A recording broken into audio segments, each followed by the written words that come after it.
ಎಲ್ಲರಿಗೂ ನಮಸ್ಕಾರ. ನನ್ನ ಹೆಸರು ಚನ್ನಬಸವೇಶ್ವರ ಕೆಸಿ, ಕನ್ನಡ ಭಾಷಾ ಶಿಕ್ಷಕರು, ಶ್ರೀ ರೇವಣಸಿದ್ದೇಶ್ವರ ಪ್ರೌಢಶಾಲೆ ನಿಡಘಟ್ಟ, ಕಡೂರು ತಾಲೂಕು, ಚಿಕ್ಕಮಗಳೂರು ಜಿಲ್ಲೆ. ಇಲ್ಲಿ ನಾನು ಕರ್ತವ್ಯವನ್ನು ನಿರ್ವಹಿಸುತ್ತಿದ್ದೀನಿ.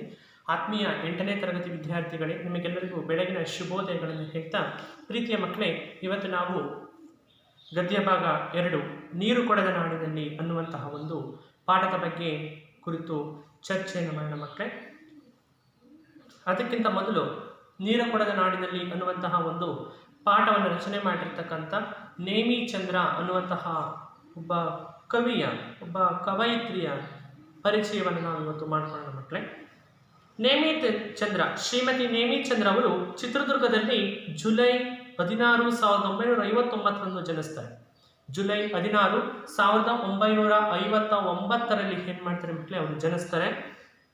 ತಂದೆ ಪ್ರೊಫೆಸರ್ ಜಿ ಗುಂಡಣ್ಣ. ಇವರ ತಂದೆಯ ಹೆಸರು ಪ್ರೊಫೆಸರ್ ಜಿ ಗುಂಡಣ್ಣ ಅಂತ. ಯಾರ ಹೆಸರು? ನೇಮಿ ಚಂದ್ರ ಅವರ ತಂದೆಯ ಹೆಸರು ಪ್ರೊಫೆಸರ್ ಜಿ ಗುಂಡಣ್ಣ ಅಂತ. ತಾಯಿ ತಿಮ್ಮಕ್ಕ. ಇವರ ತಾಯಿಯ ಹೆಸರು ತಿಮ್ಮಕ್ಕ. ಪ್ರಾರಂಭಿಕ ಶಿಕ್ಷಣ ಇವರು ತುಮಕೂರಿನಲ್ಲಿ ಮಾಡ್ತಾರೆ. ಅಂದರೆ ಪ್ರಾರಂಭಿಕ ಅಂತಂದರೆ ಪ್ರಾಥಮಿಕ ಶಿಕ್ಷಣವನ್ನ ಇವರು ತುಮಕೂರಿನಲ್ಲಿ ನಡೆಸ್ತಾರೆ.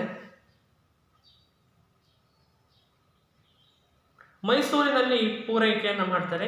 ಮೈಸೂರಿನ ನ್ಯಾಷನಲ್ ಇನ್ಸ್ಟಿಟ್ಯೂಟ್ ಆಫ್ ಇಂಜಿನಿಯರಿಂಗ್ನಿಂದ BSc ಪದವಿಯನ್ನು ಪಡಿತಾರೆ. ನ್ಯಾಷನಲ್ ಇನ್ಸ್ಟಿಟ್ಯೂಟ್ ಆಫ್ ಇಂಜಿನಿಯರಿಂಗ್ನಿಂದ ಏನು ಮಾಡ್ತಾರೆ ಅಂದರೆ BSc ಪದವಿಯನ್ನು ಕೂಡ ಪಡ್ಕೊತಾರೆ. ಅಲ್ಲಿರ್ತಕ್ಕಂಥ ಇಂಡಿಯನ್ ಇನ್ಸ್ಟಿಟ್ಯೂಟ್ ಆಫ್ ಸೈನ್ಸ್ನಿಂದ MSc ಪದವಿಯನ್ನು ಕೂಡ ಏನು ಮಾಡ್ತಾರೆ, ಇವರು ಪಡಿತಾರೆ. ಎಲ್ಲಿ? Bengaluru Indian institute of science, ಅಲ್ಲಿ MSc ಪದವಿಯನ್ನು ಕೂಡ ಪಡ್ಕೊಳ್ತಾರೆ. ಬೆಂಗಳೂರಿನಲ್ಲಿ HAL ಸಂಸ್ಥೆಯಲ್ಲಿ ಉನ್ನತ ತಂತ್ರಜ್ಞ ಅಧಿಕಾರಿಯಾಗಿಯೂ ಕೂಡ ಸೇವೆಯನ್ನು ಸಲ್ಲಿಸ್ತಾ ಇದ್ದಾರೆ. ಬೆಂಗಳೂರಿನ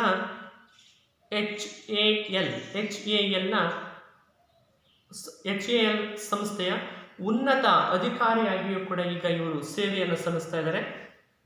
ಕನ್ನಡದಲ್ಲಿ ಚಿಂತನ, ಪೂರ್ಣಲೇಖನ ಪುಸ್ತಕಗಳನ್ನು ಬರೆದಿದ್ದಾರೆ. ಹಲವಾರು ರೀತಿಯ ಪುಸ್ತಕಗಳನ್ನು ಏನು ಮಾಡಿದ್ದಾರೆ, ಇವರು ರಚನೆಯನ್ನು ಮಾಡಿದ್ದಾರೆ.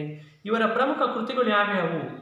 ಶ್ರೀಮತಿ ನೇಮಿ ಚಂದ್ರ ಅವರು ರಚನೆ ಮಾಡಿರ್ತಕ್ಕಂಥ ಪ್ರಮುಖ ಕೃತಿಗಳು ಯಾವ್ಯಾವು ಅಂತಂದ್ರೆ ಕಾದಂಬರಿ ನಮ್ಮ ಕನಸುಗಳಲ್ಲಿ ನೀವಿದ್ದೀರಿ.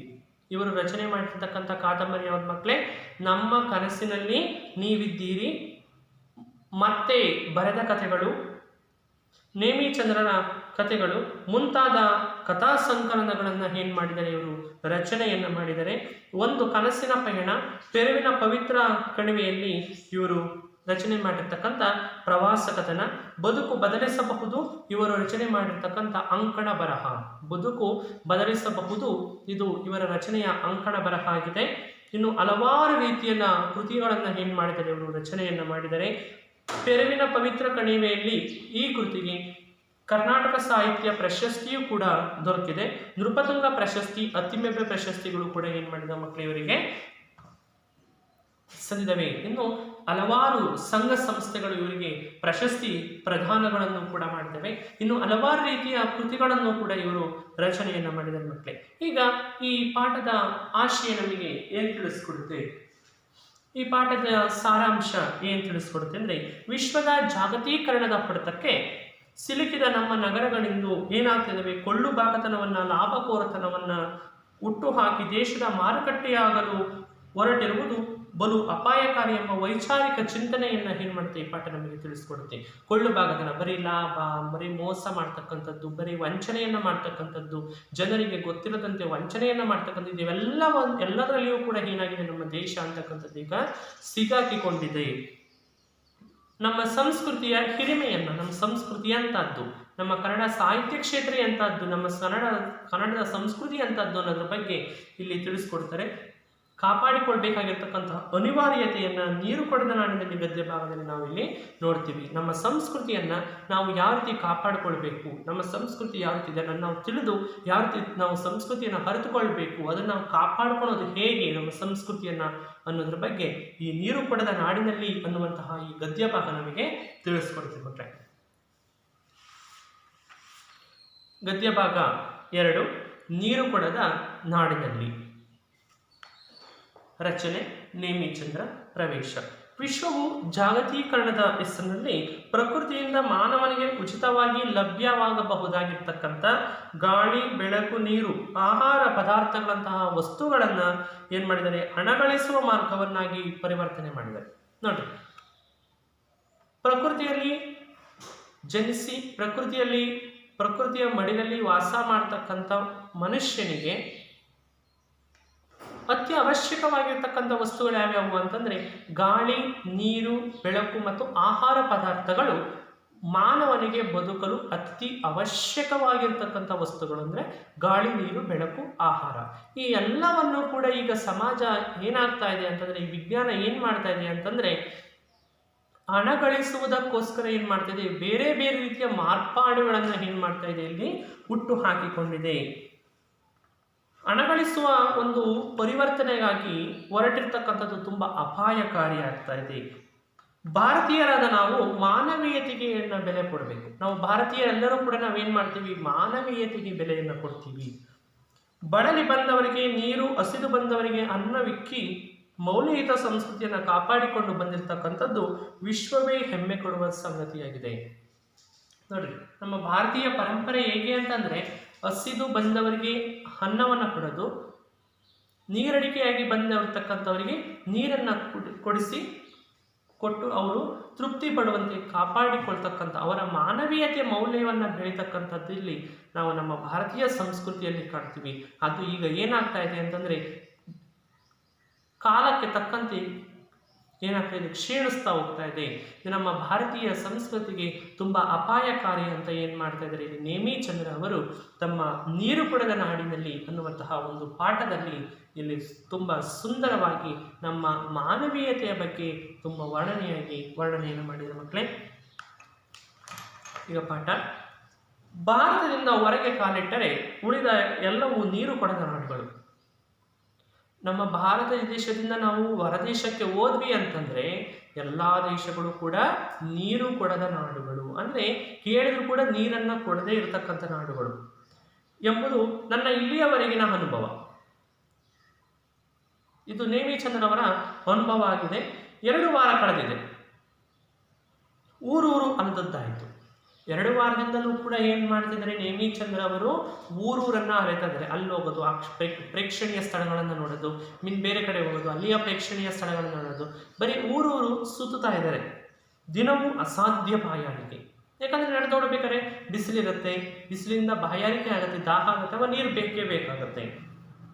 ಕೋಲಾಗಳು, ಫ್ರೆಂಚ್ ವೈನ್, ಬಿಯರ್ ಬಾಟಲಿಯಲ್ಲಿ ಹಣ್ಣಿನ ರಸ ಧಾರಾಳವಾಗಿ ಸಿಗುತ್ತದೆ, ಕುಡಿಯಲು ನೀರು ಸಿಗದು. ಬೇರೆ ಬೇರೆ ದೇಶಗಳಲ್ಲಿ ಕೋಲಾ ಸಿಗುತ್ತೆ, ಹಣ್ಣು ಸಿಗುತ್ತೆ, ಬಿಯರ್ ಸಿಗುತ್ತೆ, ಫ್ರೆಂಚ್ ವೈನು ಎಲ್ಲವೂ ಕೂಡ ತುಂಬ ಧಾರಾಳವಾಗಿ ಸಿಗ್ತವೆ. ಆದರೆ ಬೇರೆ ಬೇರೆ ದೇಶಗಳಿಗೆ, ನಮ್ಮ ಭಾರತ ದೇಶವನ್ನು ಬಿಟ್ಟು ಬೇರೆ ದೇಶಗಳಿಗೆ ಹೋದರೆ ಕುಡಿಯುವುದಕ್ಕೆ ನೀರು ಕೂಡ ಏನಾಗಲ್ಲ, ಅಲ್ಲಿ ಸಿಗೋದಿಲ್ಲ. ಫ್ರೆಂಚು, ವೈನು, ಬಿಯರು, ಕೋಲಾ ಇವೆಲ್ಲವೂ ಕೂಡ ಧಾರಾಳವಾಗಿ ಸಿಗ್ತವೆ, ಆದರೆ ನೀರು ಮಾತ್ರ ಏನಾಗಲ್ಲ, ಅಲ್ಲಿ ಬೇಗ ಸಿಗೋದಿಲ್ಲ. ಇಲ್ಲಿ ಯುರೋಪಿಯನ್ ಆಗಲಿ, ಅಲ್ಲಿ ಅಮೇರಿಕದಲ್ಲಾಗಲಿ ನೀರು ಕೊಡುವ ಸಂಪ್ರದಾಯ ಇಲ್ಲ.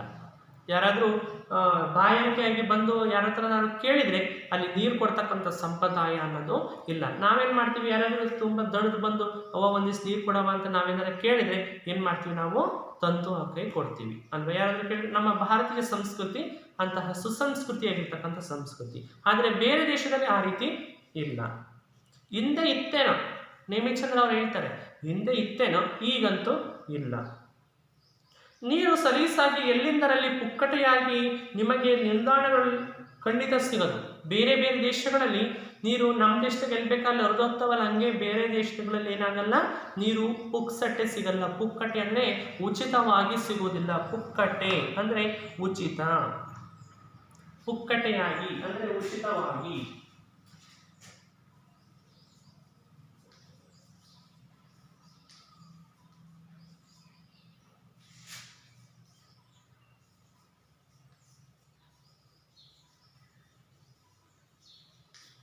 ಪುಕ್ಕಟೆಯಾಗಿ ಅಂದರೆ ಉಚಿತವಾಗಿ. ಉಚಿತವಾಗಿ ಏನ್ ಮಾಡೋದ ನೀರು ಎಲ್ಲಿ ಬೇಕು ಅಲ್ಲಿ ನಮಗೆ ಸಿಗೋದಿಲ್ಲ.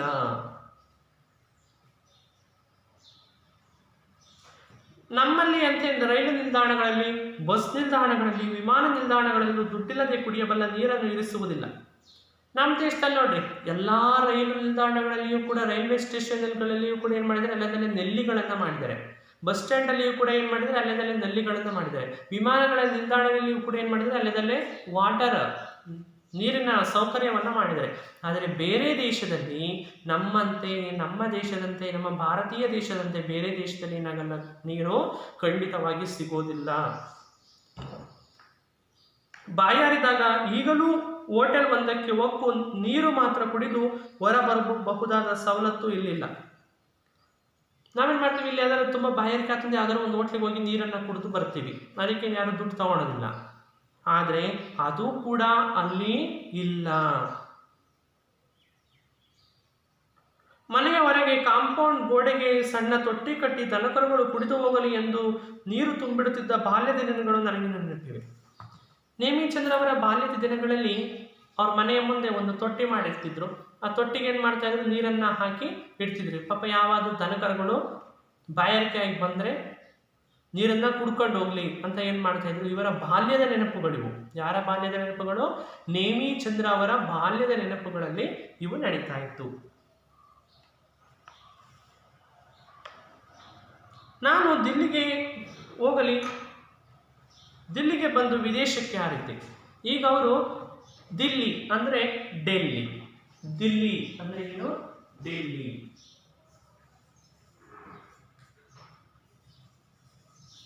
ಡೆಲ್ಲಿ ಅಂತ ಕರಿತೀವಿ, ಭಾರತ ರಾಜಧಾನಿ, ರಾಷ್ಟ್ರ ರಾಜಧಾನಿ ಯಾವುದು? ಡೆಲ್ಲಿ.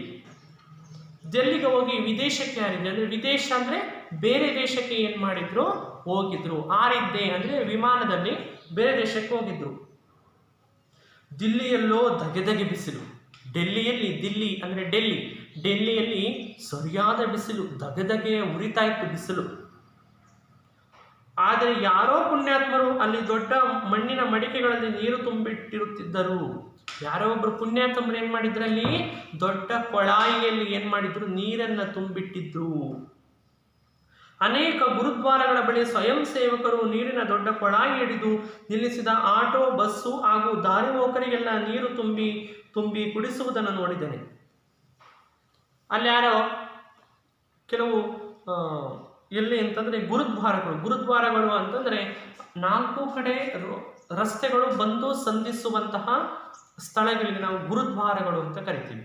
ಆ ಗುರುದ್ವಾರಗಳ ಬಳಿ ಏನ್ ಮಾಡಿದ್ರು, ಸ್ವಯಂ ಸೇವಕರು ಏನ್ ಮಾಡ್ತಾ ಇದ್ರು ಅಂತಂದ್ರೆ ಕೊಳಾಯಿಗಳಲ್ಲಿ ನೀರನ್ನ ಇಟ್ಕೊಂಡು ಏನ್ ಮಾಡ್ತಾ ಇದ್ರು, ತುಂಬಿ ತುಂಬಿ ಏನ್ ಮಾಡ್ತಾ ಇದ್ರು, ಬಸ್ನರಿಗೆ, ಲಾರಿಯರಿಗೆ, ಆಟೋದವರಿಗೆ, ಊಬರ್, ಓಲಾ ಎಲ್ಲರಿಗೂ ಕೂಡ ಏನ್ ಮಾಡ್ತಾ ಇದ್ರು ಅಂತಂದ್ರೆ ನೀರನ್ನ ತುಂಬಿ ತುಂಬಿ ಕೊಟ್ಟು ಕುಡಿಸ್ತಾ ಇದ್ರು. ಅದನ್ನು ನಾನು ನೋಡಿದ್ದೀನಿ. ರೋಹ್ತಕ್ ರಸ್ತೆಯ ಅತ್ತೆಯ ಮನೆಯೊಳಗೆ ಕಾಲಿಡುತ್ತಿದ್ದಂತೆ, ಡೆಲ್ಲಿಯ ಒಂದು ರೋಹ್ತಕ್ ರಸ್ತೆ ಅಂತಕ್ಕಂಥದ್ದು, ರೋಹ್ತಕ್ ರಸ್ತೆ ಅಲ್ಲಿ ನೇಮಿಚಂದ್ರ ಅವರ ಅತ್ತೆಯ ಅವ್ರ ಮನೆ ಇತ್ತು. ಅವ್ರ ಮನೆಯ ಒಳಗೆ ಕಾಲಿಡ್ತಿದ್ದಂಗೆ ಅವ್ರು ಹೇಳ್ತಾರೆ, ಬೇಟಾ ತಾಯಾಜಿ ಆಯೇ ಹೈ, ಬನ್ನಿ ಬೇಟಾ, ತಾಯಾಜಿ ಅಮ್ಮ ಒಳಗೆ ಬನ್ನಿ, ತಂಡ ಪಾನಿ ಪಿಲಾವೋ, ತಂಡ ಅಂದ್ರೆ ತಂಪು, ತಂಡ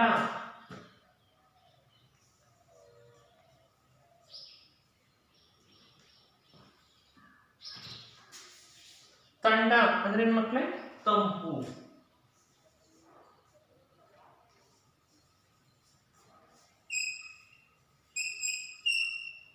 ಪಾನಿ ಅಂದ್ರೆ ನೀರು, ತಂಡ ಪಾನಿ ಪಿಲಾವೋ ಅಂದ್ರೆ ತಂಪಾದ ನೀರು ಬೇಕೆ. ನನ್ನ ಮೈದುನನ ಮಗನಿಗೆ ಅತ್ತೆ ಕೂಗಿ ಹೇಳಿದಳು. ನನ್ನ ಮೈದನ ಮಗನಿಗೆ ಅತ್ತೆ ಕೂಗಿ ಹೇಳ್ತಾರೆ, ನಿಮ್ಮ ತಾಯಿ ಬಂದಿದ್ದಾರೆ, ಹೋಗಿ ತಂಪಾದ ನೀರನ್ನು ತಗೊಂಬ ಅಂತ ಏನ್ ಮಾಡ್ತಾರೆ ನಮ್ಮ ಅತ್ತೆ ನನ್ನ ಮೈದನ ಮಗನಿಗೆ ಹೇಳ್ತಾರೆ. ಪುಟ್ಟ ಹುಡುಗ ತಕ್ಷಣ ತಣ್ಣನೆ ನೀರು ತಂದು ಕೈಗಿಟ್ಟ. ಆ ಪುಟ್ಟ ಸಣ್ಣ ಬಾಲಕ ಏನು ಮಾಡ್ತಾನೆ ಅಂದರೆ ತಕ್ಷಣ ಓಡಿ ಹೋಗಿ ಏನು ಮಾಡ್ತಾನೆ, ತಣ್ಣ ನೀರನ್ನು ಏನು ಮಾಡ್ತಾನೆ ತಂದು ಅವರ ಕೈಯಲ್ಲಿ ಇಡ್ತಾನೆ.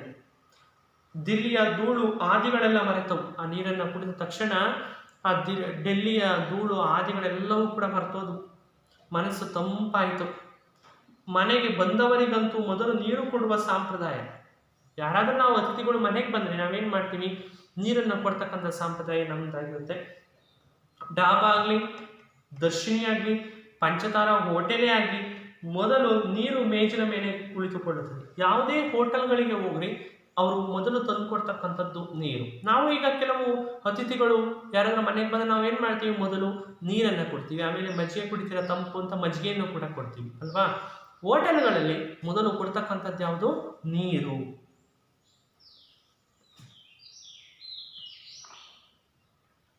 ಪುಕ್ಕಟೆಯಾಗಿ ಕೊಡುವ ನೀರು, ಆದರೆ ನಾನೀಗ ನೀರು ಕೊಡದ ನಾಡುಗಳಲ್ಲಿ ಅಲೆಯುತ್ತಿದ್ದೇನೆ.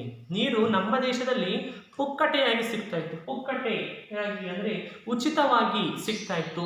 ಆದರೆ ನಾನೀಗ ಏನು ಮಾಡ್ತಿದ್ದೀನಿ, ನಮ್ಮ ದೇಶವನ್ನು ಬಿಟ್ಟು ಬೇರೆ ದೇಶಗಳ ಆಗಿರ್ತಕ್ಕಂಥ ನೀರು ಕೊಡದ ನಾಡುಗಳಲ್ಲಿ ನಾನು ಈಗ ಏನು ಮಾಡ್ತಾ ಇದ್ದೀನಿ, ಅಲೆಯುತ್ತಿದ್ದೇನೆ, ಸುತ್ತುತ್ತಿದ್ದೇನೆ ಅಂತ ನೇಮಿಚಂದ್ರ ಅವರು ಹೇಳ್ತಾ ಇದ್ದಾರೆ.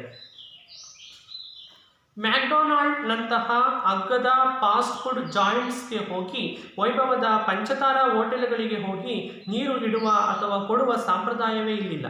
ಅಲ್ಲಿ ಯಾವುದೇ ಹೋಟೆಲ್ಗಳಲ್ಲಿಯೂ ಕೂಡ ನೀರು ಕೊಡ್ತಕ್ಕಂಥ ಸಂಪ್ರದಾಯ ಇಲ್ಲವೇ ಇಲ್ಲ. ಹೋಟೆಲ್ಗಳಲ್ಲಿ ವೈನ್, ಬಿಯರ್ ಇಲ್ಲವೇ ಕೋಲಾಗಳಿಂದಲೇ ಊಟ ಆರಂಭ. ಅಲ್ಲಿ ಊಟ ಆರಂಭ ಯಾವುದರಿಂದ, ಕೋಲಾಗಳು, ಕೊಕೋ ಕೋಲಾಗಳಿಂದಲೇ ಏನು ಊಟ ಆರಂಭ ಆಗುತ್ತೆ. ಮ್ಯಾಕ್ಡೊನಾಲ್ಡ್ಗಳಲ್ಲಿ ಫ್ರೆಂಚ್ ಫ್ರೈಸ್ ಇರಲಿ, ಸ್ಯಾಂಡ್ವಿಚ್ ಇರಲಿ, ಬರ್ಗರ್ ಆಗಲಿ, ಜೊತೆಗೆ ದೊಡ್ಡ ಗಾತ್ರದ ಕೋಲಾದೊಡನೆ ಇಡುತ್ತಾರೆ. ಅಲ್ಲಿ French, wine, beer, sandwich, price ಇವೆಲ್ಲವನ್ನು ಕೂಡ ಏನು ಮಾಡ್ತಾರೆ ಅಂದರೆ ಊಟದ ಜೊತೆಗೇ ಏನು ಮಾಡ್ತಾರೆ, ಇಡ್ತಾರೆ. ಆದರೆ ನೀರನ್ನು ಏನು ಮಾಡೋದಿಲ್ಲ, ಅಲ್ಲಿ ಇಡೋದಿಲ್ಲ. ಅಂದರೆ ನೀರಿಗೆ ಅಷ್ಟೊಂದು ಬೇಡಿಕೆ ಅನ್ನುವಂಥದ್ದಿದೆ. ಈಗ ಮಧ್ಯಾಹ್ನದ ಊಟದ ಸಮಯ ಆಗಿತ್ತು. ನಾನು ನೀರು ನೀರು ಎಂದು ಬಡಬಡಿಸುತ್ತಿದ್ದೆ.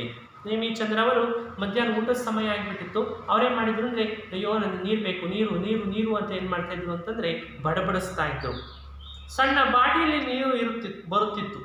ಒಂದು ಚಿಕ್ಕ ಬಾಟಲಿಯಲ್ಲಿ ನೀರು ಬರ್ತಾ ಇತ್ತು. ಕುಡಿದು ನೋಡಿದರೆ ಅದು ಬರೀ ಸೋಡಾ.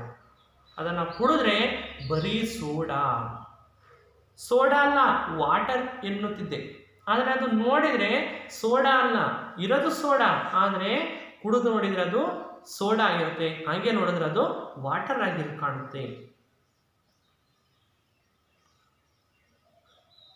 ಇದು ನೀರೇ, ಸ್ಪಾರ್ಕ್ಲಿಂಗ್ ವಾಟರ್ ಎನ್ನುತ್ತಿದ್ರು. ಇದು ನೀರಲ್ಲ, ಸ್ಪಾರ್ಕಿಂಗ್ ವಾಟರ್ ಅಂತ ಅಲ್ಲಿ ಕರಿತಾ ಇದ್ರು. ಅಪ್ಪ ಮಹನೀಯರೇ, ನನಗೆ ಹೊಳೆಯುವ ನೀರು ಬೇಡ, ಸಾದಾ ನೀರು ಕೊಡ್ರಿ. ಅಪ್ಪ ಮಹಾನ್ ಭಾವ್ರೆ, ನನಗೆ ಹೊಳೆಯ ನೀರು ಬೇಡ ಕಣ್ರಿ, ನನಗೆ ಸಾದಾ ನೀರನ್ನು ಕೊಟ್ಬಿಟ್ರೆ ನನಗೆ ಬಾಯಾರಿಕೆ ತಡೆಯೋಕ್ಕಾಗಲ್ಲ ಅಂತ ಏನು ಮಾಡ್ತಾರೆ ನೇಮಿಚಂದ್ರ ಅವರು ಆ ಹೋಟೆಲ್ನವ್ರಿಗೆ ಬೇಡ್ತಿದ್ದಾರೆ. ಪುಟ್ಟ ಬಾಟಲನ್ನು ತರಿಸಿದ್ರು. ಅವರು ಒಂದು ಚಿಕ್ಕ ಬಾಟಲಿಯನ್ನು ತರಿಸ್ತಾರೆ. ಸ್ಟಲ್ ವಾಟರ್, ಹೊಸ ಪದಪುಂಜವನ್ನು ಕಲಿದೆ. ಆ ವಾಟರ್, ಆ ಚಿಕ್ಕ ಬಾಟಲಿನ ಹೆಸರೇನು, ಸ್ಟಲ್ ವಾಟರ್. ಸ್ಟಲ್ ವಾಟರ್ ಅಂತಕ್ಕಂಥದ್ದು ಆ ಬಾಟ್ನ ಹೆಸರು. ಅದು ಹೊಸ ಪದ, ಇವ್ರು ಯಾವತ್ತೂ ಕೂಡ ಕೇಳಿರಲಿಲ್ಲ, ಅದನ್ನು ಇವರು ತಿಳ್ಕೊತಾರೆ. ಅದನ್ನು ಕುಡಿದು ನೋಡಿದರೆ ಅದರಲ್ಲೂ ಅಲ್ಪ ಮಟ್ಟದ ಸೋಡಾ, ಅದನ್ನೂ ಕೂಡ ನೋಡಿದ್ರು, ಅದರಲ್ಲೂ ಕೂಡ ಸ್ವಲ್ಪ ಮಟ್ಟಿಗೆ ಸೋಡಾ ಏನಾಗಿತ್ತು, ಮಿಕ್ಸ್ ಆಗಿತ್ತು, ಕಲಬೆರಕೆ ಆಗಿತ್ತು. ಕಡೆಗೂ ದುಡ್ಡು ಕೊಟ್ಟರೂ ಸೀದಾ ಸಾದ ನೀರು ಸಿಗುವುದು ಅಪರೂಪವಿತ್ತು. ಎಷ್ಟೇ ದುಡ್ಡನ್ನು ಕೊಟ್ಟರೂ ಕೂಡ ಬೇರೆ ದೇಶಗಳಲ್ಲಿ ಸಾದಾ, ನಮ್ಮಂತೆಯೇ ಸಾದಾ ನೀರು ಸಿಗೋದು ತುಂಬ ಕಷ್ಟ.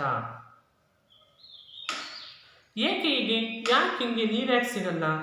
ಉತ್ತರ, ಹೊಳೆಯುವುದೇನೋ ಕಷ್ಟವಲ್ಲ. ಉತ್ತರ, ಕಷ್ಟ ಸಿಗೋದೇನು ಕಷ್ಟ ಅಲ್ಲ. ಪುಕ್ಕಟೆಯಾಗಿ ಏನನ್ನೂ ಕೊಡದಿದ್ದರೆ ನೀವು ಕೊಳ್ಳುತ್ತೀರಿ.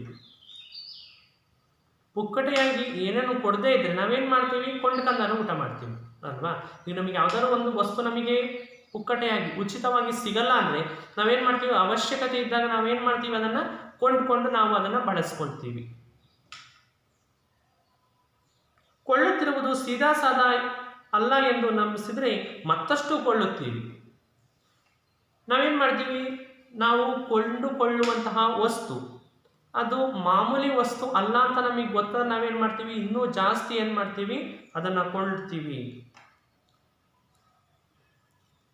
ಕೊಳ್ಳು ಭಾಗ ಸಂಸ್ಕೃತಿಯ ತಳಹದಿಯೇ ಇಲ್ಲಿದೆ. ಅಂದರೆ ಅಲ್ಲಿ ಈ ಕೊಳ್ಳು ಭಾಗ ಸಂಸ್ಕೃತಿ ಅಂತಕ್ಕಂಥದ್ದು ಆವಾಗಲಿಂದಲೂ ಕೂಡ ನಡ್ಕೊಂಡು ಬಂದಿದೆ. ಯಾವುದನ್ನ ಉಪಯೋಗಿಸ್ಬೇಕು ಅಂದ್ರೂ ಕೂಡ ಎಲ್ಲವನ್ನು ಕೂಡ ಏನು ಮಾಡಬೇಕು, ಕೊಂಡುಕೊಂಡು ಇದು ಮಾಡಬೇಕಾಗತ್ತೆ, ಉಪಯೋಗಿಸ್ಬೇಕಾಗತ್ತೆ. ನೀರು ನಿಮಗೆ ಧಾರಾಳವಾಗಿ ಎಲ್ಲೆಡೆ ಪುಕ್ಕಟೆಯಾಗಿ ದೊರೆತದೆ. ಕೋಲಾ ಕಂಪನಿಗಳ ಜಾಹೀರಾತಿಗೆ ಮಣಿಯುವುದು ಹೇಗೆ? ನೀರು ಬೇರೆ ದೇಶದಲ್ಲಿ ಎಲ್ಲಿ ಬೇಕಾ ಅಲ್ಲೇ ಸಿಕ್ಬಿಟ್ರೆ ಈ ಕೋಲಾ, ವೈನು, ಬಿಯರು ಅವನ್ನೆಲ್ಲ ಯಾರು ಕೇಳ್ತಾರೆ? ಯಾರು ಕೂಡ ಉಪಯೋಗಿಸಲ್ಲ. ಅದನ್ನು ಯಾರು ಕೇಳ್ತಾರೆ? ಅದಕ್ಕೆ ಮಣಿಯೋದು ಹೆಂಗೆ ನಾವು? ಇದು ಒಂದು ಬಗೆಯ ಸೂಕ್ಷ್ಮ ರೀತಿಯ ಸೈಕಾಲಜಿಕಲ್ ವಾರ್ಫೇರ್. ಇದು ಒಂದು ರೀತಿಯ ಸೈಕಾಲಜಿಕಲ್, ಇದು ಒಂದು ರೀತಿಯ ಸೂಕ್ಷ್ಮಿ. ಅಮೆರಿಕದ ಉದ್ದಗಲವನ್ನು ವಾರಗಟ್ಟಲೆ ಸೂಕ್ಷ್ಮ ರೀತಿಯ ಸೈಕಾಲಜಿಕಲ್ ಉದ್ದಗಲವನ್ನು ಅಲೆಯುವಾಗ ಎಲ್ಲೆಡೆಯಲ್ಲಿ ಗಮನಿಸುತ್ತಿದ್ದೆ. ಅದನ್ನೆಲ್ಲ ಅಮೆರಿಕವನ್ನು ಸುತ್ತಾಡುವಾಗ ನಾನು ಗಮನವನ್ನು ಇಡ್ತಿದ್ದೆ. ದೊಡ್ಡ ಗಾತ್ರದ ಕೋಲಾ ಬಾಟಲಿಗಳಿಗೆ $0.99 ಬೆಲೆ. ಅಮೆರಿಕದ ದೊಡ್ಡ ಗಾತ್ರದ ಕೋಲಾ ಬಾಟಲ್ಗಳಿಗೆ $0.99 ಬೆಲೆ ಅದಕ್ಕಿತ್ತು. ಅದೇ ಸಣ್ಣ ಗಾತ್ರದ ನೀರಿನ ಬಾಟಲಿಗೂ ಅದಕ್ಕಿಂತ ಹೆಚ್ಚಿನ ಹಣ. ದೊಡ್ಡ ಬಾಟ್ಲು ಕೋಲಾಕ್ಕೆ ಕಮ್ಮಿ ಹಣ ಇದ್ದರೆ ಸಣ್ಣ ಬಾಟಲ್ ನೀರು ಕೂಡ ಏನಾಗಿತ್ತು, ತುಂಬ ಬೇಡಿಕೆ ಇತ್ತು, ತುಂಬ ಹಣ ಜಾಸ್ತಿ ಇತ್ತು. ಕೊಳ್ಳುವ ಗ್ರಾಹಕರ ಮನಸ್ಸಿನಲ್ಲಿ ನೀರಿಗೇಕೆ ಅಷ್ಟು ಹಣ? ಕೊಳ್ತಕ್ಕಂಥ ಗ್ರಾಹಕರ ಮನಸ್ಸಿನಲ್ಲಿ ಈ ಕೋಲಾಗೆ ಕಮ್ಮಿ, ನೀರಿಗೆ ಅಷ್ಟೊಂದು ಹಣ? ಅದಕ್ಕಿಂತ ಅಗ್ಗವಾಗಿ ಕೋಲಾ ಸಿಗುತ್ತದೆಯಲ್ಲ, ನೀರಿಗಿಂತ ಅಗ್ಗ ಅಂದರೆ ಜಾಸ್ತಿ, ಹೆಚ್ಚು. ಅಗ್ಗ ಅಂದ್ರೇನು? ಜಾಸ್ತಿ, ಹೆಚ್ಚು ಕೋಲಾನೇ ಸಿಗುತ್ತದಲ್ಲ ಎಂಬ ತರ್ಕ ಒಡೆದು ಕೋಲಾ ಅಭ್ಯಾಸ ಮಾಡಿಕೊಳ್ಳುತ್ತಾನೆ. ಅಲ್ಲಿಗೆ ನೀರು ಕುಡಿಯುವ ಅಭ್ಯಾಸ ತಪ್ಪುತ್ತದೆ. ಕೋಲಾನೇ ಜಾಸ್ತಿ ಸಿಗುತ್ತೆ ಅಂದರೆ ಕೋಲಾನೇ ಕುಡಿದು ಏನು ಮಾಡಬೇಕು, ತಮ್ಮ ದಾಹವನ್ನು ತೀರಿಸ್ಕೊಳ್ಬೇಕು. ನೀರು ಕುಡಿಯುವ ಅಭ್ಯಾಸ ಏನಾಗುತ್ತೆ, ಅಲ್ಲಿಗೆ ತಪ್ಪುತ್ತೆ ಅಂತ ಏನು ಮಾಡ್ತಾರೆ, ನೇಮಿಚಂದ್ರ ಅವರಿಗೆ ವರ್ಣನೆಯನ್ನು ಮಾಡಿ ಹೇಳ್ತಾ ಇದ್ದಾರೆ. ವಿದೇಶಗಳಲ್ಲಿ ಮನೆಯ ನಲ್ಲಿಯಲ್ಲಿ ಬರುವ ನೀರನ್ನು ಯಾರೂ ಕುಡಿಯುವುದಿಲ್ಲ. ಬೇರೆ ದೇಶದಲ್ಲಿ ಮನೆ ನಲ್ಲಿ ನೀರನ್ನು ಯಾರೂ ಕೂಡ ಕುಡಿಯಲ್ಲ. ಅದನ್ನು ಕುಡಿದರೇನು ಪ್ರಾಣ ಹೋಗುವುದಿಲ್ಲ. ಯಾರೂ ಕೂಡ ಕುಡಿಯಲ್ಲ. ಅದು ಕುಡಿದ್ರೆ ಪ್ರಾಣ ಏನು ಹೋಗಲ್ಲ. ಆದರೆ ಅದು ಶುದ್ಧವಲ್ಲ. ಆದರೆ ಅದು ಶುದ್ಧ ನೀರು ಅಲ್ಲ. ಶುದ್ಧ ನೀರನ್ನು ಬಾಟಲಿಯಲ್ಲಿ ಕೊಂಡು ಮಾತ್ರ ತರಬಹುದು. ಶುದ್ಧ ನೀರನ್ನು ಏನು ಮಾಡಬೇಕು, ಬಾಟಲ್ಗಳಲ್ಲಿ ಕೊಂಡುಕೊಂಡು ತರಬೇಕು, ದುಡ್ಡು ಕೊಟ್ಟು ತರಬೇಕು ಎಂದು ಇಡೀ ದೇಶದ ತಲೆ ತೊಳೆದಿರುವಾಗ ಪ್ರತಿಯೊಬ್ಬರೂ ನೀರನ್ನು ಕೊಂಡು ಕುಡಿಯುತ್ತಾರೆ. ಎಲ್ಲರೂ ಕೂಡ ಏನು ಮಾಡ್ತಾರೆ ಅಂತಂದರೆ ನೀರನ್ನು ಕೊಂಡುಕೊಂಡು ಕುಡಿತಾರೆ. ಇಂತಹುದೇ ಹುನ್ನಾರ ಭಾರತದಲ್ಲಿ ಆದಾಗಲೇ ಆರಂಭವಾಗಿದೆ. ಇಂತಹ ಒಂದು ವಿಷಯ, ಇಂತಹ ಒಂದು ಸನ್ನಿವೇಶ, ಹುನ್ನಾರ ಅಂದರೆ ಸನ್ನಿವೇಶ ಭಾರತದಲ್ಲಿಯೂ ಕೂಡ ಏನಾಗಿದೆ, ಈಗಲೇ ಶುರು ಆಗಿದೆ. ನೀರನ್ನು ಶುದ್ಧವೆಂದು ಮಾರಿ ಉದ್ಧಾರವಾದ ಕಂಪನಿಗಳು ಕೊಳ್ಳು ಭಾಗ ಸಂಸ್ಕೃತಿಯ ಪರಾಕಾಷ್ಠೆಯನ್ನು ನನಗೆ ನೀರು ಕೊಡದ ನಾಡುಗಳು ಕಾಣುತ್ತವೆ. ನಮ್ಮ ಭಾರತೀಯದಲ್ಲಿಯೂ ಕೂಡ ಏನಾಗ್ತವೆ, ನಾವು ನಲ್ಲಿ ನೀರನ್ನು ಕುಡಿಯಲ್ಲ, ಫಿಲ್ಟರ್ ನೀರು, ಶುದ್ಧೀಕರಿಸಿ ಬಂದಿರತಕ್ಕಂಥ ನೀರನ್ನೇ ನಾವೇನು ಮಾಡ್ತೀವಿ, ಈಗ ಉಪಯೋಗಿಸ್ತೀವಿ ಅಲ್ವಾ. ಈಗ ಹಳುಬ್ರು ಏನು ಮಾಡ್ತಾ ಇದ್ರು, ನೆಲ್ಲಿ ನೀರನ್ನು ಕುಡಿತಾ ಇದ್ರು, ಬೋರ್ ನೀರನ್ನು ಕುಡಿತಾ ಇದ್ರು, ಅವ್ರಿಗೆ ಯಾವುದೇ ಕಾಯಿಲೆಗಳಿಲ್ಲ. ಈಗ ನಾವೇನು ಮಾಡ್ತಿದ್ದೀವಿ, ಫಿಲ್ಟರ್ ನೀರು, ಶುದ್ಧವಾಗಿರೋ ನೀರು ಅವ್ರು ಕುಡಿತಾ ಇದ್ದೀವಿ. ನಮಗೆ ಇರುವಾರದ ಕಾಯಿಲೆಗಳು ಬರ್ತಾ ಇದ್ದಾವೆ, ಬೇಡವಾಗಿರ್ತಕ್ಕಂಥ ಕಾಯಿಲೆಗಳೆಲ್ಲವೂ ಕೂಡ ಬರ್ತಾ ಇದ್ದಾವೆ. ಅಂದರೆ ಆಗಿನ ಪ್ರಪಂಚನೇ ಬೇರೆ, ಈಗಿನ ಪ್ರಪಂಚ ಬದಲಾವಣೆ ಪ್ರಪಂಚನೇ ಬೇರೆಯಾಗಿದೆ. ನಮ್ಮಲ್ಲಿಯೂ ಕೂಡ ನೀರು ಕೊಡದ ನಾಡುಗಳನ್ನು ನಾವು ಕಾಣ್ತಾ ಇದ್ದೀವಿ. ನಮ್ಮ ಎಳನೀರು, ಮಜ್ಜಿಗೆ, ಪಾನಕ, ಕಬ್ಬಿನ ಹಾಲು, ತಾಜಾ ಹಣ್ಣಿನ ರಸ ಎಲ್ಲವನ್ನ ತೊರೆದು ಕೋಲಾಗಳಿಗೆ ಮುಗಿ ಬೀಳುತ್ತಿರುವ ಜನರ ಸಂಖ್ಯೆ ಏರುತ್ತಿದೆ. ನಮ್ಮ ದೇಶದ ತಂಪು ಪಾನೀಯಗಳು ಯಾವ್ಯಾವು ಅಂತಂದರೆ ಎಳನೀರು, ತೆಂಗಿನಕಾಯಿಯ ನೀರು, ಮಜ್ಜಿಗೆ, ಪಾನಕ, ಕಬ್ಬಿನ ಹಾಲು, ತಾಜಾ ಹಣ್ಣಿನ ರಸ ಇವೆಲ್ಲವೂ ಕೂಡ ನಮ್ಮ ದೇಶದ ತಂಪು ಪಾನೀಯಗಳು. ಬೇರೆ ದೇಶದ ತಂಪು ಪಾನೀಯ ಯಾವುದು? ಕೋಲಾ. ನಾವೇನು ಮಾಡ್ತಾ ಇದ್ದೀವಿ, ಈಗ ಬೇರೆ ದೇಶದ ಪಾನೀಯಕ್ಕೆ ಏನು ಮಾಡ್ತಾ ಇದ್ದೀವಿ, ಹೊಂದಾಣಿಕೆ ಆಗ್ತಾ ಇದ್ದೀವಿ. ವೈಯಕ್ತಿಕ ವಿದೇಶ ಪ್ರವಾಸಗಳಲ್ಲಿ ನನಗೆ ಇಷ್ಟು ಕಷ್ಟವಾಗಿದ್ದಿಲ್ಲ. ತಿಂಗಳುಗಟ್ಟಲೆ ಅಲೆದರೂ ನಾವಿಳಿದುಕೊಳ್ಳುತ್ತಿದ್ದ ಅಗ್ಗದ ಹೋಟೆಲಿನಿಂದ ಬೆಳಗ್ಗೆ ಹೊರಡುವಾಗಲೇ ಬಾಟಲಿಯಲ್ಲಿ ನೀರನ್ನು ತುಂಬಿಕೊಂಡು ಹೊರಡುತ್ತಿದ್ದೆವು. ಅವರು ನೇಮಿಚಂದ್ರ ಅವರು ವಿದೇಶದಲ್ಲಿ ಒಂದು ಕೊಠಡಿಯಲ್ಲಿ ವಾಸವಿದ್ದಾಗ ಅವರು ಬೆಳಗ್ಗೆ ಪ್ರವಾಸಕ್ಕೆ ಹೋಗುವಂತಹ ಸಮಯದಲ್ಲಿ ಏನು ಮಾಡ್ತಾ ಇದ್ರು, ಬಾಟಲಿಯಲ್ಲಿ ನೀರನ್ನು ತುಂಬಿಕೊಂಡು ಇಟ್ಕೊಂಡು ಹೋಗ್ತಾ ಇದ್ರು. ಭಾರತೀಯ ನಿರೋಧಕ ಶಕ್ತಿಯ ಎದುರು ಯಾವ ನೀರಾದರೂ ಅಡ್ಡಿ ಇರಲಿಲ್ಲ. ನಮ್ಮ ಭಾರತೀಯ ನೀರು ಏನಾಗುತ್ತೆ, ರೋಗ ನಿರೋಧಕ ಶಕ್ತಿಯನ್ನು ಹೆಚ್ಚು ಮಾಡುತ್ತೆ. ಆದರೆ ಕೆಲಸದ ಮೇಲೆ ಬಂದ ಈ ಪ್ರವಾಸದಲ್ಲಿ ಮಣಮಣ ಫೈಲುಗಳನ್ನು ಹೊತ್ತು ಅಲ್ಲಿಂದಿಲ್ಲಿಗೆ ಇಲ್ಲಿಂದಲ್ಲಿಗೆ ಅಲೆಯುವಾಗ ನೀರಿನ ಬಾಟಲಿ ಹಿಡಿದು ಹೋಗುವುದು ಸಾಧ್ಯವಾಗಿತ್ತು. ಕೆಲಸದ ಒತ್ತಡದಲ್ಲಿ ಜನರು ಏನು ಮಾಡ್ತಾ ಇದ್ರು ಅಂತಂದರೆ, ಆ ಫೈಲು ಈ ಫೈಲು ಅಂತ ಏನು ಮಾಡೋರು, ಒತ್ತದ್ಕೊಂಡು ಹೋಗೋರು. ಅದ್ರ ಜೊತೆಗೆ ನೀರನ್ನು ಇಟ್ಕೊಂಡು ಹೋಗೋದು ತುಂಬ ಕಷ್ಟವಾಗಿತ್ತು. ಕೊಳ್ಳು ಬಾಕತನ, ಲಾಭಕೋರತನದ ರೋಗಗಳು ಸಾಂಕ್ರಾಮಿಕವಾಗಿ ಎಲ್ಲ ನೆಲೆಯಲ್ಲೂ ಹರಡಿ ಭಾರತಕ್ಕೂ ಲಗ್ಗೆ ಇಟ್ಟಿವೆ. ಈ ಲಾಭಕೋರತನ ಅಂತಕ್ಕಂಥದ್ದು, ಕೊಳ್ಳು ಬಾಕತನ ಅಂತಕ್ಕಂಥದ್ದು ಇವೆಲ್ಲವೂ ಕೂಡ ಏನಾಗ್ತಿದ್ದಾವೆ, ಸಾಂಕ್ರಾಮಿಕ ರೋಗ ಇದ್ದಂಗೆ ಒಂದರಿಂದ ಇನ್ನೊಂದಕ್ಕೆ ಏನಾಗುತ್ತೆ, ಹರಡ್ತಾ ಹೋಗುತ್ತೆ. ಅದೇ ರೀತಿ ಈ ಸಾಂಕ್ರಾಮಿಕ ರೋಗಗಳಂತೆ ಈ ಲಾಭಕೋರತನ ಮತ್ತು ಕೊಳ್ಳು ಬಾಕತನ ಅಂತಕ್ಕಂಥದ್ದು ಏನಾಗ್ತಾ ಇದೆ, ಸಾಂಕ್ರಾಮಿಕ ರೋಗದಂತೆ ದೇಶಗಳಿಗೆ ಹರಡ್ತಾ ಹೋಗ್ತಾ ಇದೆ.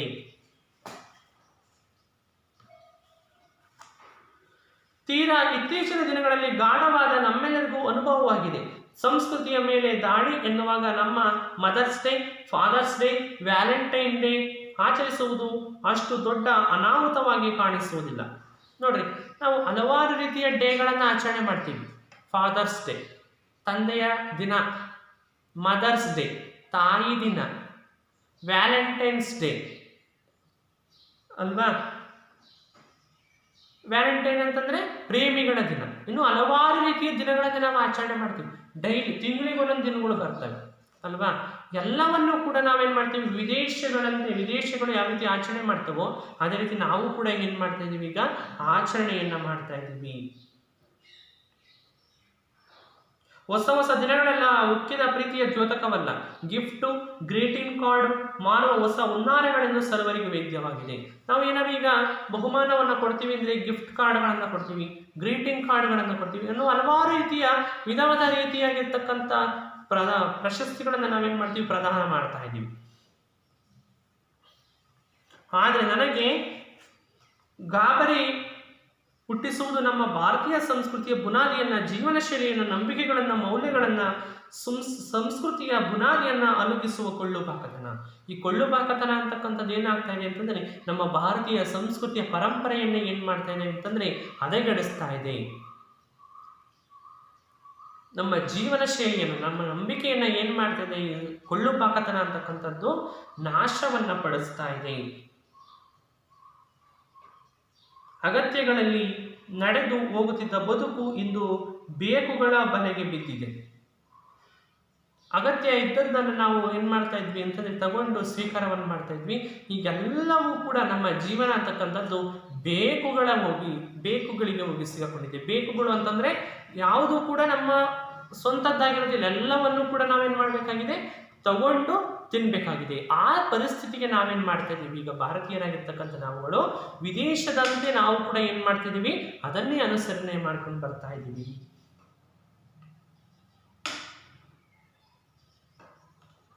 ಸರ್ಕಾರಿ ಕಾಲೇಜಿನ ಪ್ರೊಫೆಸರ್ ಮತ್ತು ಪ್ರಾಂಶುಪಾಲರಾದ ನಮ್ಮ ತಂದೆಗೆ ಕಾಲೇಜಿಗೆ ಸೈಕಲ್ನಲ್ಲಿ ಹೋಗುವುದು ಅಪಮಾನಕರವಾಗಿ ಕಂಡಿರಲೇ ಇಲ್ಲ. ನೋಡಿ, ನೇಮಿಚಂದ್ರ ಅವರು ಕಾಲೇಜಿನ ಪ್ರೊಫೆಸರ್ ಮತ್ತು ಪ್ರಾಂಶುಪಾಲರಾಗಿ ಸೇವೆಯನ್ನು ಸಲ್ಲಿಸಿದರೆ, ಅವರು ಸೇವೆಯನ್ನು ಸಲ್ಲಿಸುವಂತಹ ಸಮಯದಲ್ಲಿ ಅವರು ಕಾಲೇಜಿಗೆ ಯಾವುದ್ರಲ್ಲಿ ಹೋಗ್ತಾ ಇದ್ರು, ಸೈಕಲ್ನಲ್ಲಿ ಕಾಲೇಜಿಗೆ ತೆರಳುತ್ತಾ ಇದ್ರು. ಅದೇನು ಅಪಮಾನ ಏನೋ ಅಲ್ಲ. ಕೊಂಡ ಒಂದು ವಸ್ತುವನ್ನು ಬದುಕಿಡೀ ಬಳಸುವ ಪರಿಪಾಠವಿತ್ತು. ನಾವು ಯಾವುದಾದ್ರೂ ಒಂದು ವಸ್ತುವನ್ನು ಮೊದಲು ಕೊಂಡ್ಕೊಂಡ್ವಿ ಅಂತಂದರೆ ಅದನ್ನು ನಾವೇನು ಮಾಡ್ತೀವಿ, ದೀರ್ಘಕಾಲ ಬಳಕೆ ಮಾಡುವಂತೆ ಏನು ಮಾಡ್ತೀವಿ, ನಾವು ಜೋಪಾನವನ್ನು ಮಾಡ್ತೀವಿ. ಇಂದು ಶಾಲೆಯಲ್ಲಿಯೇ ಬೈಕು ಬೇಕು ಎನ್ನುವ ಮಗ, ಈಗ ಇನ್ನು ಸ್ಕೂಲು ಓದ್ತಾ ಇರ್ತಕ್ಕಂಥ ಸಮಯದಲ್ಲಿಯೇ ಬೈಕ್ ಬೇಕು ಅಂತಾರೆ. ಆಗ ನಮ್ಮ ತಂದೆ ಪ್ರಿನ್ಸಿಪಲ್, ಕಾಲೇಜಿನ ಪ್ರಿನ್ಸಿಪಲ್ ಆಗಿದ್ರು ಕೂಡ ಏನು ಮಾಡೋರು, ಸೈಕಲ್ನಲ್ಲಿ ಕಾಲೇಜಿಗೆ ಹೋಗೋರು. ಈಗಿನ ಮಕ್ಳು ಏನು ಮಾಡ್ತವೆ, ಇನ್ನು ನಾನು ಶಾಲೆಗೆ ಹೋಗ್ತಿದ್ದಾಗ ನನಗೆ ಬೈಕ್ ಬೇಕು, ಕಾರ್ ಬೇಕು ಅಂತ ಏನು ಮಾಡ್ತವೆ, ಹಠವನ್ನು ಹಿಡಿತವೆ ಅಂತ ಹೇಳ್ತಾ ಇದ್ದಾರೆ. ಇಂತಹುದೇ ಬ್ರಾಂಡಿನ ಶೂ ಬೇಕು ಎನ್ನುವ ಮಕ್ಕಳು, ನನಗೆ ಆ ಶೂ ಬೇಡ, ನನಗೆ ಇದೇ ಶೂ ಬೇಕು ಅನ್ನೋ ಹಠ ಹಿಡಿತಕ್ಕಂಥ ಮಕ್ಕಳು. ಆಮೇಲೆ ನನಗೆ ಇದೇ ಮೊಬೈಲ್ ಬೇಕು ಅಂತ ಹಠ ಹಿಡಿತಕ್ಕಂಥ ಮಕ್ಕಳು, ನನಗೆ ಇದೇ ಬೈಕ್ ಬೇಕು ಅಂತ ಹಠ ಹಿಡಿತಕ್ಕಂಥ ಮಕ್ಕಳು. ನಾವೇನು ಮಾಡ್ತಾ ಇದ್ದೀವಿ ಅಂತಂದರೆ, ಮಕ್ಕಳಿಗೆ ಪೂರ್ತಿ ಸ್ವತಂತ್ರವನ್ನು ಬಿಟ್ಟು ನಾವೇನು ಮಾಡ್ತಾ ಇದ್ದೀವಿ, ಮಕ್ಕಳನ್ನು ಹಾಳು ಮಾಡ್ತಕ್ಕಂಥ ಕೆಲಸವನ್ನು ನಾವುಗಳು ಮಾಡ್ತಾ ಇದ್ದೀವಿ. ಪೇರೆಂಟ್ಸ್ಗಳು, ಪೋಷಕರಾಗಿರ್ತಕ್ಕಂಥ ನಾವುಗಳು ಏನು ಮಾಡ್ತಾ ಇದ್ದೀವಿ, ಮಕ್ಕಳುಗಳನ್ನು ಸರಳವಾಗಿ ಬಿಟ್ಟು ನಾವು ಹಾಳು ಮಾಡ್ತಾ ಇದ್ದೀವಿ. ಮಾರುತಿ ಕಾರ್ ಇದ್ದರೆ ಸ್ಯಾಂತ್ರೋ ಬೇಕು ಎಂದು ಓಡುವ ಹಿರಿಯರು. ಮಾರುತಿ ಕಾರ್ ಆಗಲ್ಲ, ಫಸ್ಟಿಗೆ ಮೊದಲು ಮಾರುತಿ ಕಾರು, ಆಮೇಲೆ ಸ್ಯಾಂತ್ರೋ ಕಾರ್ ಬೇಕು ಅಂತ ಅದರಿಂದಗಡೆ ಹೋಗೋದು. ಯಾವ್ಯಾವುದು ಹೊಸ ಬಗೆಯ ಕಾರುಗಳು ಪ್ರಚೋದನೆಗೆ ಬರ್ತಾವೆ, ಪ್ರಚಲಿತವಾಗಿ ಬರ್ತಾವೆ, ಅವುಗಳನ್ನು ಕೊಳ್ಳಬೇಕು ಅನ್ನುವಂತಹ ಆಸೆಯನ್ನು ಇಟ್ಕೊಂಡಿರ್ತಕ್ಕಂಥವ್ರು ಹಿರಿಯರು. ಮಾರುಕಟ್ಟೆಗೆ ಬಂದದ್ದೆಲ್ಲವೂ ಬೇಕುಗಳನ್ನು ಅಗತ್ಯಗಳಾಗಿ ಹಾಗೂ ಅತ್ಯಗತ್ಯಗಳಾಗಿ ಬಲು ಜಾಣತನದಿಂದ ಬದಲಿಸುವ ಜಾಹೀರಾತುಗಳು ಮತ್ತೆ ಬಿತ್ತರಿಸುತ್ತವೆ. ಈ ಜಾಹೀರಾತುಗಳು ಏನು ಮಾಡ್ತವೆ ಅಂತಂದರೆ, ಎಲ್ಲರ ಮನಸ್ಸನ್ನು ಏನು ಮಾಡ್ತವೆ, ಸೆಳಿತಾ ಹೋಗ್ತವೆ. ಅದು ಬೇಕು, ಇದು ಬೇಕು, ಬೇಕು ಬೇಕು ಬೇಕು ಅಂತ ಏನು ಮಾಡ್ತಾರೆ ಪೇರೆಂಟ್ಸ್ಗಳು, ಪೋಷಕರು ಕೊಟ್ಟು ಸಾಕಬೇಕು ಮಕ್ಕಳಿಗೆ. ಆರಾಮ ಐಷಾರಾಮದ ಅಪ್ಪಟ ಅನಗತ್ಯದ ವಸ್ತುಗಳನ್ನು ಇವಿಲ್ಲದೆ ಬದುಕಿಲ್ಲ ಎಂಬಂತೆ ಬಿಂಬಿಸ್ತವೆ. ಈ ಜಾಹೀರಾತುಗಳು ಏನು ಮಾಡ್ತವೆ, ಈ ವಸ್ತುಗಳು ಇಲ್ಲದೆ ನಮ್ಮ ಜೀವನ ಅಲ್ಲ ಅನ್ನುವಂತಹ ನಿಟ್ಟಿನಲ್ಲಿ ಏನು ಮಾಡ್ತವೆ, ನಮಗೆ ತೋರಿಸ್ಕೊಡ್ತವೆ. ಅದನ್ನು ನೋಡಿದಂತಹ ನಾವು ಅದಕ್ಕೆ ಮುಗಿಬಿದ್ದು ನಾವೇನು ಮಾಡ್ತೀವಿ, ಅದನ್ನು ಉಪಯೋಗಿಸ್ತಾ ಹೋಗ್ತೀವಿ. ಡಿವೋಡರೆಂಟ್ ಹಾಕಿಕೊಳ್ಳದೆ ಇದ್ದರೆ ನಾನು ನಾತ ಹೊಡೆಯುತ್ತೇನೆ ಎಂಬಷ್ಟು ಕೀಳಿರಿಮೆಯನ್ನು ಹುಟ್ಟಿಸಬಲ್ಲರು. ಡಿವೋಡಿಯೆಂಟ್, ಸೆಂಟ್ ಹಾಕಿಕೊಳ್ಳದಾಗಿದ್ರೆ ನಾನು ನಾತ ಹೊಡಿತೀನಿ, ನಾನು ವಾಸನೆ ಹೊಡಿತೀನಿ ಅನ್ನುವಂತಹ ಮಾಹಿತಿಯನ್ನು, ಜಾಹೀರಾತುವನ್ನು ಏನು ಮಾಡೋದು, ಅದನ್ನು ತೋರಿಸಿ ಎಲ್ಲರೂ ಕೊಂಡುಕೊಳ್ಳುವಂತೆ ಮಾಡ್ತಕ್ಕಂಥದ್ದನ್ನು ಇಲ್ಲಿ ಕೊಡ್ತಾರೆ. ಕೊನೆಗೆ ಎಲ್ಲವೂ ನಿಮ್ಮನ್ನು ಕೊಳ್ಳುವಂತೆ ಪ್ರೇರೇಪಿಸ್ತವೆ. ಎಲ್ಲ ಜಾಹೀರಾತುಗಳು ಕೂಡ ನಮ್ಮನ್ನು ಏನು ಮಾಡ್ತವೆ, ಸಾರ್ವಜನಿಕರನ್ನು ಏನು ಮಾಡ್ತವೆ, ಕೊಂಡುಕೊಳ್ಳುವಂತೆ, ಅದನ್ನು ಬಳಸುವಂತೆ ಏನು ಮಾಡ್ತವೆ, ನಮಗೆ ಪ್ರೇರೇಪಿಸ್ತವೆ. ಕೆಲವು ವರ್ಷಗಳ ಹಿಂದೆ ನೇಮಿಚಂದ್ರ ಅವರು ದಿನಪತ್ರಿಕೆಯಲ್ಲಿ ಓದಿದ್ರು. ಜನಪ್ರಿಯ ಹೋಟೆಲಿನ ಮಾಲೀಕರೊಬ್ಬರು ಬರೆದಿದ್ರು. ಜನಪ್ರಿಯ ಅಂದರೆ ತುಂಬ ಜನರು ಹೋಗ್ತಕ್ಕಂಥ, ಜನಪ್ರಿಯತೆಯನ್ನು ಹೊಂದಿರತಕ್ಕಂಥ ಒಬ್ಬ ಹೋಟೆಲ್ ಮಾಲೀಕರು ಆ ಮಾತನ್ನು ಬರೆದಿದ್ರು. ತಂಪು ಪಾನೀಯದ ಕಂಪನಿಯೊಂದು ಆತನನ್ನು ಸಂಪರ್ಕಿಸಿ, ನೀವು ಗ್ರಾಹಕರಿಗೆ ಬಂದೊಡನೆ ನೀರು ಕೊಡುವುದನ್ನು ನಿಲ್ಲಿಸಿದರೆ ಇಷ್ಟು ಹಣವ ಕೊಡುವುದಾಗಿ ಹೇಳಿತ್ತಂತೆ. ಯಾವುದೋ ಒಂದು ಕಂಪನಿ ಬಂದು, ನೀವು ಏನು ಮಾಡಬೇಕು, ನೀರನ್ನು ಕೊಡೋದು ಬದಲು ಕೋಲಾವನ್ನು, ಪಾನೀಯವನ್ನು ಕೊಡಬೇಕು ಅಂತ ನೀವು ಕೊಟ್ಟರೆ ನಾವು ಏನು ಮಾಡ್ತೀವಿ, ಇಷ್ಟು ಹಣವನ್ನು ಕೊಡ್ತೀವಿ ಅಂತ ಏನು ಮಾಡಿದ್ರು, ಯಾವುದೋ ಒಂದು ಕಂಪ್ನಿಯವರು ಹೇಳೋಗಿದ್ರಂತೆ. ಈಗಾಗಲೇ ಬೆಂಗಳೂರಿನಲ್ಲೂ ನನಗೆ ನೀರು ಕೊಡದ ಸಂಸ್ಕೃತಿಯ ಅನುಭವವಾಗಿದೆ. ಎಲ್ಲೂ ಬೇಡ, ನಮ್ಮ ಕರ್ನಾಟಕದ ಬೆಂಗಳೂರಿನಲ್ಲಿಯೂ ಕೂಡ ಏನಾಗ್ತಾ ಇದೆ, ಈಗ ನೀರು ಕೊಡಲ್ಲ, ಅವ್ರು ಮಾತಾಡ್ಸೋದು ಇಲ್ಲ, ಪರಿಚಯವೂ ಇರಲ್ಲ, ಮಾತಾಡ್ಸೋದು ಇಲ್ಲ ಅವರು. ಮಹಾತ್ಮ ಗಾಂಧಿ ರಸ್ತೆಯ ಬಾಂಬೆ ಬಜಾರ್, ಮಹಾತ್ಮ ಗಾಂಧಿ ರಸ್ತೆಯಲ್ಲಿರ್ತಕ್ಕಂಥ ಬಾಂಬೆ ಬಜಾರ್ ಅನ್ನುವಂತಹ ಎದುರಿನ ಪುಟ್ಟ ಒಂದು ಜಾಯಿಂಟ್ನಲ್ಲಿ, ಪುಟ್ಟ ಒಂದು ಬೀದಿಯಲ್ಲಿ ನಾನು ಮತ್ತು ಮಗಳು ಕುಳಿತಿದ್ದೆವು. ನೇಮಿಚಂದ್ರ ಮತ್ತು ಅವ್ರ ಮಗಳು ಇಬ್ಬರು ಕೂಡ ಕುಳಿತಿದ್ವು. ನೀರು ತಂದಿಡಲಿಲ್ಲ, ಆ ಜಾಯಿಂಟಲ್ಲಿ, ಆ ಹೋಟೆಲ್ನಲ್ಲಿ ನೀರನ್ನು ತಂದಿಡಲಿಲ್ಲ. ಐಸ್ ಕ್ರೀಮ್ ತಿಂದ ನಾವು ನೀರು ಬೇಕು ಎಂದು ಕೇಳಿದೆವು. ಐಸ್ ಕ್ರೀಮ್ ತಿಂದಿದ್ರು ಇವರು. ತಿಂದು ನಮಗೆ ನೀರು ಬೇಕು ಅಂತ ಏನು ಮಾಡ್ತಾರೆ, ಆ ವೇಟರನ್ನು ಕೇಳ್ತಾರೆ. ಮಿನರಲ್ ವಾಟರ್ ವೇಟರ್ ಪ್ರಶ್ನಿಸಿದ. ಇಲ್ಲಪ್ಪ, ಸಾಮಾನ್ಯ ನೀರು ಎಂದು. ಏನು ಮಿನರಲ್ ವಾಟರಾ ಅಂತ ಕೇಳಿದಾಗ, ಇಲ್ಲ ಕಣಪ್ಪ, ಸಾಮಾನ್ಯ ನೀರು, ಸಾದಾ ನೀರು ಅಂತ ಕೇಳಿದೆ.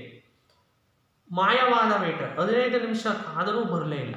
ಅವನು ತರ್ತೀನಿ ಅಂತ ಹೋದವನು ಸಾದಾ ವಾಟರನ್ನು, ಸಾದಾ ನೀರನ್ನು ತರ್ತೀನಿ ಅಂತ ಹೋದವನು 15 ನಿಮಿಷ ಆದರೂ ಬರಲೇ ಇಲ್ಲ.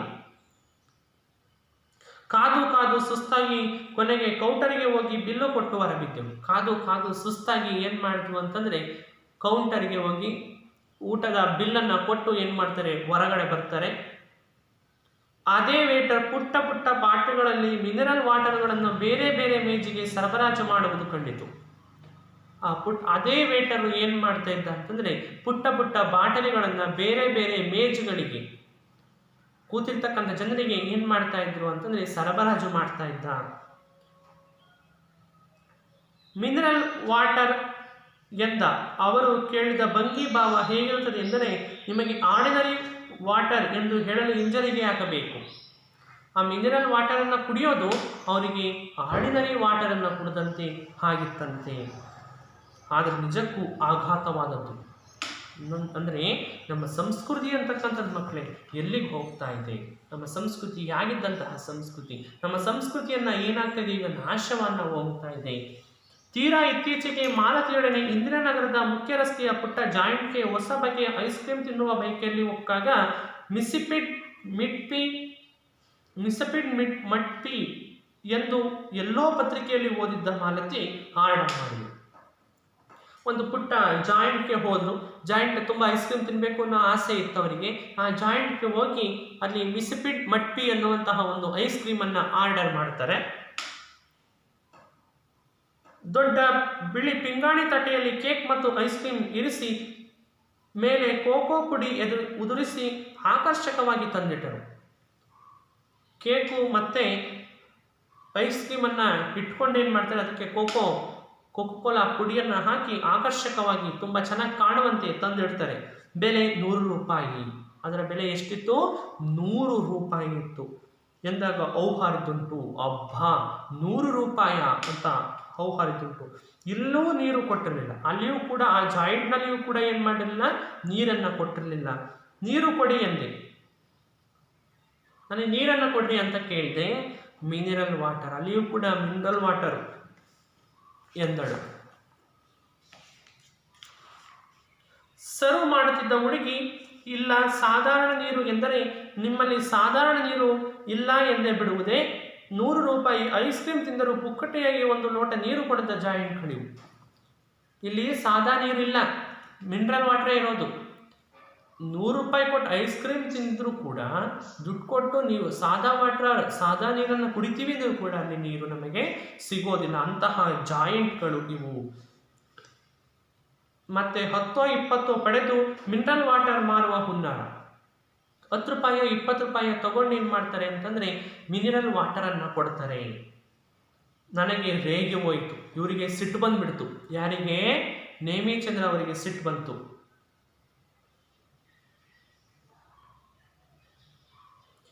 ಅಲ್ಲಿ ನೀರು ಕೊಡಲಿಲ್ಲ. ಹೊರಬಂದು ಬನ್ನಿ ಮಾಲತಿ, ಸಾಗರ್ಗೆ ಪಾನಿಪುರಿ ತಿನ್ನೋಣ. ಅಲ್ಲಿ ನೀರು ಕೊಡಲ್ಲ, ನಾವೇನು ಮಾಡೋಣ ಬನ್ನಿ, ನಾವೇನು ಮಾಡೋಣ ಮಾಲತಿ, ಹೋಗಿ ಸಾಗರ್ನಲ್ಲಿ ಏನು ಮಾಡೋಣ, ನಾವು ಪಾನಿಪುರಿ ತಿನ್ನೋಣ ಬನ್ನಿ ಎಂದೆ. ಎದುರಿಗೊಂದು ಸಾಗರ್ ಹೋಟೆಲ್ ಇತ್ತು. ನುಗ್ಗಿದೆವು. ಎದುರಿನಲ್ಲಿ ಒಂದು ಸಾಗರ್ ಹೋಟೆಲ್ ಇತ್ತು. ಅಲ್ಲಿ ಅದ್ರ ಬಳಿಗೆ ಹೋಗ್ತಾರೆ. ಕುಳಿತೊಡನೆ ವೇಟರ್ ಬಂದು 4 ಲೋಟ ನೀರು ತಂದಿಟ್ಟ. ಅಲ್ಲಿ ಕುತ್ಕೊಂಡ ತಕ್ಷಣ ಆ ವೇಟರ್ ಬಂದು 4 ಲೋಟ ನೀರನ್ನು ತಂದಿಡ್ತಾನೆ. ಬರೀ ಬಾಯೆಲ್ಲ ಮನಸ್ಸು ತಂಪಾಯಿತು. ಆ ಸಾದಾ ನೀರನ್ನು ಕುಡಿದು ಬಾಯೆಲ್ಲ ಅವರ ಮನಸ್ಸು ಕೂಡ, ನೇಮಿಚಂದ್ರ ಅವರ ಮನಸ್ಸು ಕೂಡ ತಂಪಾಯಿತು. ಹೇಳಿ ಕಾಯ್ದುಕೊಳ್ಳಬಲ್ಲವೇ? ಮಾನವೀಯ ಮೌಲ್ಯಗಳನ್ನು ಕೊಳ್ಳುಪಾಕತನದ ಕಪಿಮುಷ್ಟಿಯಿಂದ ಬಿಡಿಸಿಕೊಳ್ಳಬೇಕಲ್ಲವೇ? ಬಾಯಾರಿದವರಿಗೆ ನೀರು ಕೊಡಬೇಕಲ್ಲವೇ? ಹಸಿದವರಿಗೆ ಅನ್ನ ಕೊಡಬಲ್ಲವೇ? ಇನ್ನೊಬ್ಬರ ನೀರು ಅನ್ನವನ್ನು ಕಸಿದುಕೊಳ್ಳದೆ ಬದುಕಬಲ್ಲವೇ? ನಮ್ಮ ಸಂಸ್ಕೃತಿಯನ್ನು ಕಾಯ್ದುಕೊಳ್ಳುವ ಅಸ್ತ್ರ ನಮ್ಮ ಕೈಯಲ್ಲಿ ಇದೆಯಲ್ಲವೇ? ಮತ್ತೊಂದು ನೀರು ಕೊಡದ ಆ ಜಾಯಿಂಟ್ಗೆ ಹೋಗುವುದಿಲ್ಲ. ನನ್ನಿಂದಲೇ ಇಂತಹ ಜಾಯಿಂಟ್ಗಳು ಉದ್ಧಾರವಾಗುವುದು ಬೇಡ ಎಂದುಕೊಂಡಿದ್ದೇನೆ. ಅಂದರೆ ನಮ್ಮ ಸಂಸ್ಕೃತಿ ಅಂತಕ್ಕಂಥದ್ದು ಹಸಿದು ಬಂದವರಿಗೆ ಅನ್ನ, ದಣಿದು ಬಂದವರಿಗೆ ನೀರು ಕೊಡುವಂತಹ ಸಂಪ್ರದಾಯ ನಮ್ಮ ಭಾರತೀಯ ಪರಂಪರೆಯಿಂದ ಹಿಂದಿನಿಂದಲೂ ಕೂಡ ಅದು ಬೆಳೆದುಕೊಂಡು ಬಂದಿದೆ. ನಾವೇನು ಮಾಡೋಣ, ಇಷ್ಟು ಸಂಪ್ರದಾಯವನ್ನು ನಾವೇನು ಮಾಡಬೇಕು, ಉಳಿಸಿಕೊಂಡು ಬರಬೇಕು. ಅದು ಮುಂದಿನ ಪ್ರಜೆಗಳಾಗಿರ್ತಕ್ಕಂಥ ಮಕ್ಕಳಾಗಿರ್ತಕ್ಕಂಥ ನಿಮ್ಮ ಕೈಯಲ್ಲಿ ಇದೆ ಅಂತ ಏನು ಮಾಡ್ತಿದ್ದಾರೆ ನೇಮಿಚಂದ್ರ ಅವರು. ನನ್ನಿಂದಲೇ ಅದು ಆ ಜಾಯಿಂಟ್ಗಳು ಉದ್ಧಾರ ಆಗೋದು ಬೇಡ ಅಂತ ಏನು ಮಾಡ್ತಿದ್ದಾರೆ, ಈ ಇಂತಹ ಜಾಯಿಂಟ್ಗಳು ನಾಶವಾಗಬೇಕು. ನಮ್ಮ ಸಂಸ್ಕೃತಿಯನ್ನು ಬೆಳೆಸಿಕೊಂಡಿರ್ತಕ್ಕಂಥ ಜಾಯಿಂಟ್ಗಳು ಉಳಿಬೇಕು, ಹೋಟೆಲ್ಗಳು ಉಳಿಬೇಕು ಅಂತಹ ಸಂಸ್ಕೃತಿಯನ್ನು ನಾವು ಬೆಳೆಸ್ಕೊಳ್ಬೇಕು ಅನ್ನೋದ್ರ ಬಗ್ಗೆ ಇಲ್ಲಿ ತುಂಬ ವರ್ಣನೆಯನ್ನು ಮಾಡಿ ಇಲ್ಲಿ ನೇಮಿಚಂದ್ರ ಅವರು ಹೇಳಿದರೆ ಮಕ್ಕಳೇ. ನಾನು ಕೆಲವು ಗೃಹಪಾಠಕ್ಕೋಸ್ಕರ ಕೆಲವು ಪ್ರಶ್ನೆಗಳನ್ನು ಇಲ್ಲಿ ನಿಮಗೆ ಕೊಡ್ತೇನೆ. ಮೊದಲನೇ ಪ್ರಶ್ನೆ, ಎಲ್ಲೆಲ್ಲಿ ನೀರು ಕೊಡುವ ಸಂಪ್ರದಾಯವಿಲ್ಲ. ಮೊದಲನೇ ಪ್ರಶ್ನೆ, ಎಲ್ಲೆಲ್ಲಿ ನೀರು ಕೊಡುವ ಸಂಪ್ರದಾಯವಿಲ್ಲ. ಎರಡನೇ ಪ್ರಶ್ನೆ, ಮನೆಗೆ ಬಂದವರನ್ನ ಹೇಗೆ ಸತ್ಕರಿಸುವ ಸಂಪ್ರದಾಯ ನಮ್ಮಲ್ಲಿದೆ. ಮನೆಗೆ ಬಂದವರನ್ನ ಹೇಗೆ ಸತ್ಕರಿಸುವ ಸಂಪ್ರದಾಯ ನಮ್ಮಲ್ಲಿದೆ. ಮೂರನೇ ಪ್ರಶ್ನೆ, ವಿದೇಶಗಳಲ್ಲಿ ನೀರಿಗಿಂತ ಅಗ್ಗವಾಗಿ ಸಿಗುವುದೇನು. ವಿದೇಶಗಳಲ್ಲಿ ನೀರಿಗಿಂತ ಅಗ್ಗವಾಗಿ ಸಿಗುವುದೇನು. ನಾಲ್ಕನೇ ಪ್ರಶ್ನೆ, ಗುರುದ್ವಾರಗಳ ಬಳಿ ಸ್ವಯಂ ಸೇವಕರು ಏನು ಮಾಡುತ್ತಿದ್ದರು. ಗುರುದ್ವಾರಗಳ ಬಳಿ ಸ್ವಯಂ ಸೇವಕರು ಏನು ಮಾಡುತ್ತಿದ್ದರು. ಐದನೇ ಪ್ರಶ್ನೆ, ಜನಪ್ರಿಯ ಹೋಟೆಲಿನ ಮಾಲೀಕನಿಗೆ ತಂಪು ಪಾನೀಯ ಕಂಪನಿ ಹೇಳಿದ್ದೇನು. ಐದನೇ ಪ್ರಶ್ನೆ, ಜನಪ್ರಿಯ ಹೋಟೆಲಿನ ಮಾಲೀಕನಿಗೆ ತಂಪು ಪಾನೀಯ ಕಂಪನಿ ಹೇಳಿದ್ದೇನು. ಇಷ್ಟು ಪ್ರಶ್ನೆಗಳನ್ನು ಕಲಿತ್ರೆ ಮತ್ತೆ ನೀವು ಒಳ್ಳೆಯ ಉತ್ತಮ ಅಂಕಗಳನ್ನು ಗಳಿಸ್ಬೋದು ಅಂತ ಹೇಳ್ತಾ ಇಲ್ಲಿಗೆ ಈ ನೀರು ಕೊಡದ ನಾಡಿನಲ್ಲಿ ಅನ್ನುವಂತಹ ಒಂದು ಗದ್ಯ ಭಾಗ ಮುಗಿಸ್ತೇನೆ. ಎಲ್ಲರಿಗೂ ನಮಸ್ಕಾರ.